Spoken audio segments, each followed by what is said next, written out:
Well, I just don't understand. I mean, I'd like to go for 50-50 legal. And then when I did that, Monica took my time away because I had him every weekend for 8 years.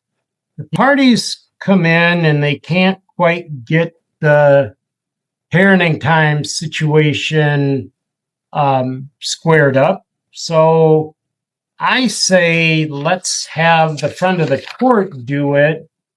And that's still not to your liking, Mr. Before we dive in, just a quick note. This commentary is created for educational purposes, designed to help those who may be confused or curious about courtroom processes. If you don't find it helpful, feel free to skip ahead. But for those who want a deeper understanding, stay tuned. It's about to get intense. All right, here's what's unfolding. We've got a father fighting for 50-50 legal custody after claiming he had his son every weekend for 8 years. Now he feels that once he pushed for equal legal rights, his parenting time was cut back. The judge is signaling something critical here. Objections don't automatically mean you get what you want. They trigger procedure. And that procedure, it can get complicated fast. We're heading toward a potential evidentiary hearing, which is basically a mini trial. The big question, does he actually have the evidence to justify changing the current arrangement, or is this about frustration rather than legal grounds? Let's watch closely, because once the word trial enters the chat, things escalate quickly. Wheeler? No, I figure it's, 4 days a month based on what they got right now every other weekend. She gets every week as it is. I'd like some weekends or something. I know my car is out right now, so I'm kind of dealing with that, but I can get rides and stuff like that to get him taken care of. Do you think that you have evidence to present at an evidentiary hearing that would sway the recommendation into your favor? Well, I just don't understand. I'd like to go for the whole thing for starting this thing was to go for 50-50 legal, which is what my original goal was. And then when I did that, Monica took my time away because I had him every weekend for 8 years. Yeah, I know. The question is I read your objection, and I just want you to understand something. Is you can keep objecting. I don't have any problem with that. But at some point in time, I think you have to realize that you're not going to get everything you want. Well, I understand that, but this is my first time objecting. And, a father needs more time with his son. Right. But now, this from here to 4 is going to get very complicated for you, for both of you, because I'm going to have my clerk schedule an evidentiary hearing, and it's like a trial. Okay. And at this trial, you need to bring in evidence. You need to present evidence. You need to have it admitted into evidence. You need to prepare before the evidentiary hearing witness lists, exhibit lists. You need to exchange exhibits. You need to file a brief outlining the issues. So it's very complicated. Okay. Oh, just for visitation time? That doesn't make sense. Yeah. Why would a father? Why? Now, this is where the legal gears really start turning. The judge references Shade v. Wright, a Michigan appellate case, and explains something crucial. The court cannot just jump in and modify parenting time unless there's proper cause or a change of circumstance. That's not just courtroom jargon, it's a legal threshold. And here's the twist. Poor communication between parents can actually qualify as that change. So this isn't just about alcohol allegations or old DUIs.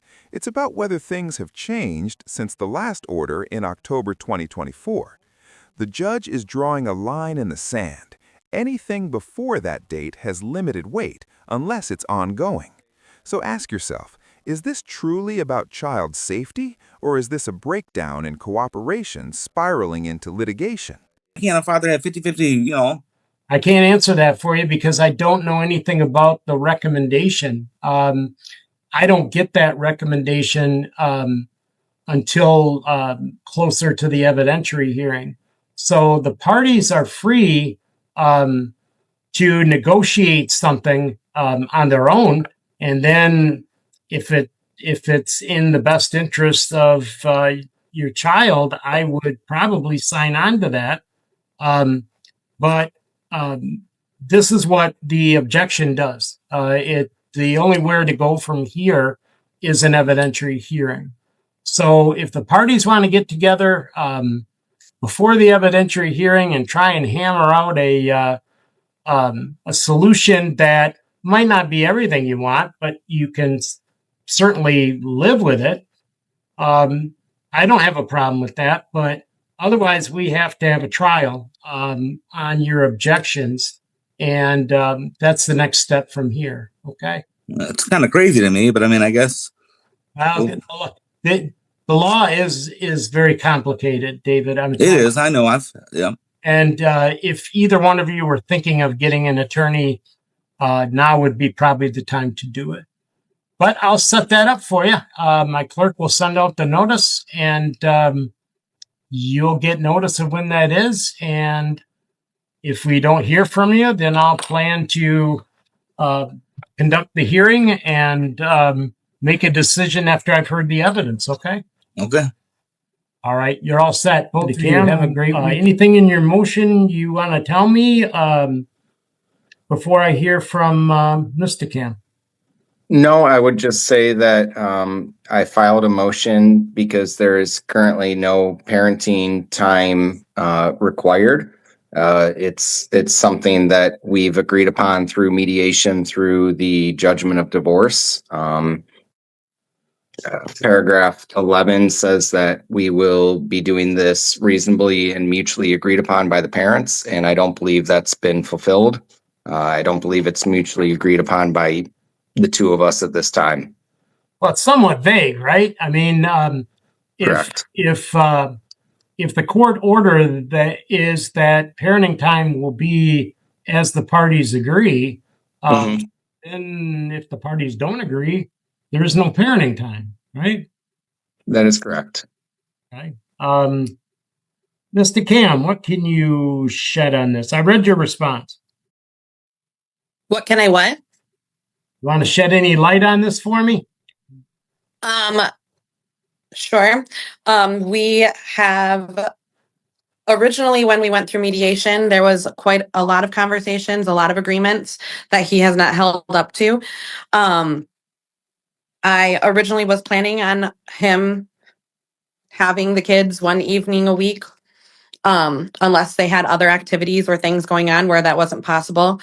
I'm not very comfortable with him having the kids in his car just because of his history with alcohol abuse and getting multiple DUIs and telling me that he doesn't believe he has a drinking issue. So I feel it's a safety matter. Well, let me ask you this. According to your response, at least it looks like, to me anyway, that most of those issues occurred long before you and him signed an October 30th, 2024 stipulation. Is that true? I believe his last DUI he was still under probation at that time. Okay. Or maybe he had just ended probation. Well, see, my point is this. I can consider changes of circumstance since the last order. And the last order is clearly October 30th of 2024. And anything that occurred before that, it's not irrelevant. I don't want to say that because obviously if it's an ongoing situation, that can be problematic. But it looks like to me is the parties just can't seem to get out of the starting gates on this stuff. And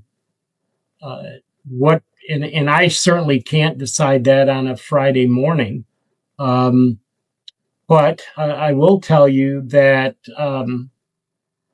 pursuant to Shade versus Wright, 291 Michigan Appeal 17, a 2010 case, I have to have at least proper cause or change of circumstance to stick my nose into your parenting time business, because most people don't want courts involved in their lives.